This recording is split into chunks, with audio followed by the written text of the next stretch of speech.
Hello everyone, Bofors academy में मैं आपका स्वागत करती हूँ।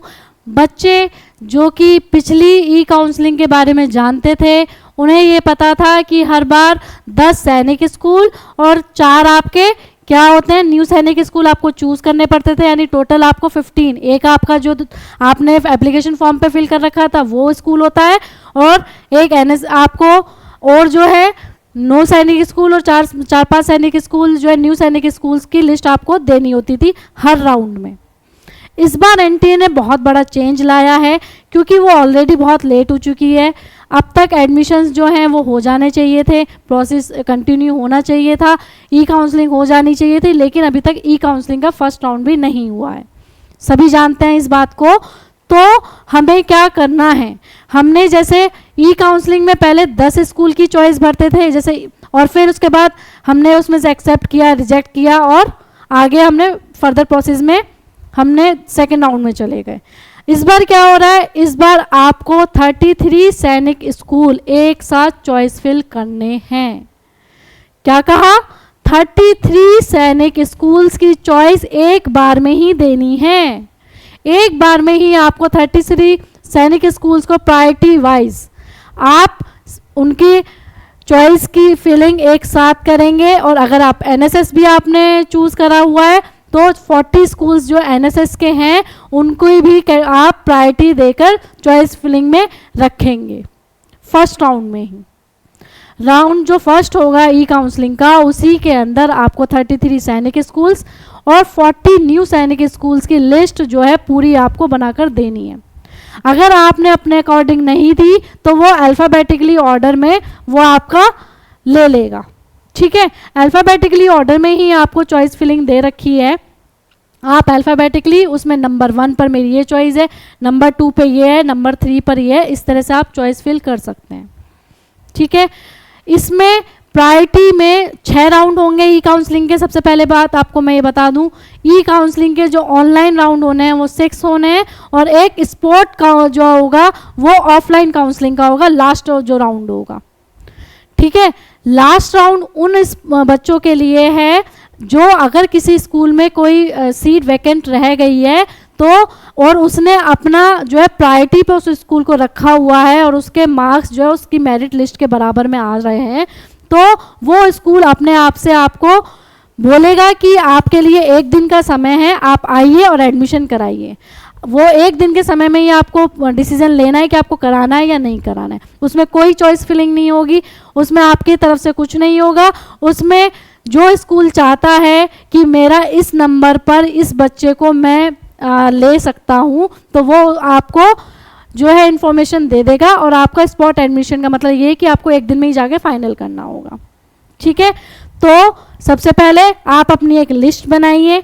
उस लिस्ट को आप कैसे प्रिपेयर करेंगे ये तो सभी बता रहे हैं कि आपको ई काउंसलिंग में 33 सैनिक स्कूल और 40 न्यू सैनिक स्कूल्स को चूज़ करके प्रायोरिटी वाइज आपको रखना है।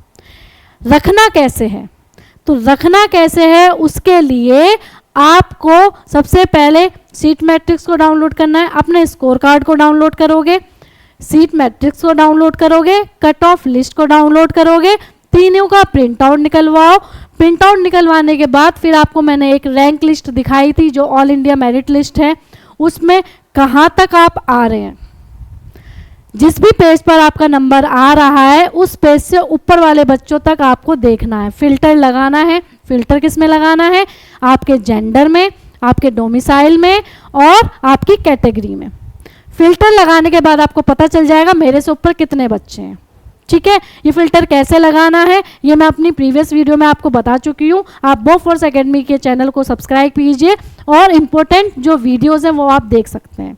ठीक है, सब्सक्राइब करने के बाद आप उस वीडियो को देखें। देखने पर आपको पता चलेगा कि कैसे हम उस पूरी लिस्ट को, जो 2015 पेजेस की लिस्ट है, अपने नंबर के अकॉर्डिंग कैसे फिल्टर कर सकते हैं, कैसे स्प्लिट कर सकते हैं। तो आपके पास 4 चीज़ें होनी चाहिए। नंबर 1 आपका स्कोर कार्ड होना चाहिए, आपको पता होना चाहिए कि आपके कितने मार्क्स आ रहे हैं। सेकंड, आपको ये पता होना चाहिए कि कितनी सीट्स हैं। थर्ड, आपको कट ऑफ के बारे में, प्रीवियस ईयर कट ऑफ से आपको एक आइडिया लगेगा। ठीक है, क्योंकि उस आइडिया की बहुत ज़रूरत है। बहुत से स्टेट, बहुत से स्कूल ऐसे हैं जिसने 270 मार्क्स वाला बच्चा भी लास्ट ईयर नहीं लिया था, जबकि एससी कैटेगरी का 234 वाला ले लिया था। तो ये सारी जानकारी आपको किस तरह से प्रायोरिटी पर रखने हैं स्कूल, तो जब ये चारों चीज़ें आपके पास होंगी तो आपको समझ में आएगा कि मेरे को कैटेगरी वाइज या फिर अपने चॉइस फिलिंग जो है वो किस तरह से करनी है, टॉप 10 स्कूल मुझे कौन से रखने हैं। मेन रोल जो रहेगा वो टॉप 10 स्कूलों का ही रहेगा, ठीक है, क्योंकि वो टॉप 10 स्कूल ऐसे होंगे जहां पर आप जाना चाहते हैं, ठीक है। हो सकता है कि कुछ पेरेंट्स ऐसे हैं जो उन्होंने 33 नंबर वाला भी वो दे रखा है अपनी प्रायोरिटी में, अगर उसको वो मिल जाता है तो वो संतुष्ट है कि ठीक है मैं इसमें भी करा सकता हूँ, तो उससे कोई दिक्कत नहीं है, आप वो भी ले सकते हैं, ठीक है। इस बार आप देखिए, आपने सारी चॉइस फिलिंग कर दी। चॉइस फिलिंग करने के बाद आपको ई काउंसलिंग में बार बार चॉइस फिलिंग करने की ज़रूरत नहीं है, क्योंकि उसी प्रायोरिटी के बेसिस पर आपको सारे राउंड देखने हैं। अगर मान लीजिए आपके जो है 270 मार्क्स आ रहे हैं और आपको फर्स्ट राउंड में टॉप 10 स्कूलों में से तो मिला नहीं, नीचे के स्कूलों में से मिला, तो उसमें आप रिकंसीडर ऑप्शन को क्लिक कर सकते हैं। सेकेंड राउंड में भी आपको अपना मनचाहा स्कूल नहीं मिला, हो सकता है 8th 9th रैंक वाला आपको, मतलब 8th 9th पोजीशन पर जो आपने चॉइस फिलिंग कर रखी थी वो मिल गया, लेकिन अभी भी आप सेटिस्फाई नहीं है तो आप रिकंसीडर पर जा सकते हैं। लेकिन रिकंसीडर पर जाने से पहले आप ये जरूर चेक करना कि कितनी वैकेंट सीट्स हैं।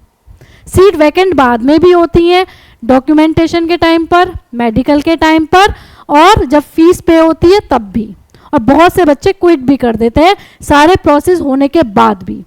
280 290 वाले भी बच्चे ऐसे हैं जो क्विट कर देते हैं, ठीक है, क्योंकि हो सकता है उनका आरएमएस में हो चुका हो, उनको यूपी सैनिक में हो चुका हो, या फिर वो आरएमसी की तैयारी के लिए जा रहे हैं, ठीक है। तो आपको सारी चीज़ें अपने पास रखकर तब चॉइस फिलिंग करनी है। चॉइस फिलिंग करने के लिए अगर आपको किसी तरह की कोई दिक्कत आ रही है तो नीचे मेरा इस पट्टी पर एक नंबर आ रहा है, इस नंबर पर आप मुझे मैसेज करके पूछ सकते हैं कि मैं अपनी, ये मेरा स्कोर कार्ड है, आप मेरे को स्कोर कार्ड मेरे को भेजें, ताकि मैं बच्चे की सारी चीज़ें देख के आपको प्रायोरिटी भेज सकूं कि किस तरह से आपको अपनी प्रायोरिटीज़ लेनी है, ठीक है बच्चों। तो आज के लिए इतना ही। जय हिंद, जय भारत।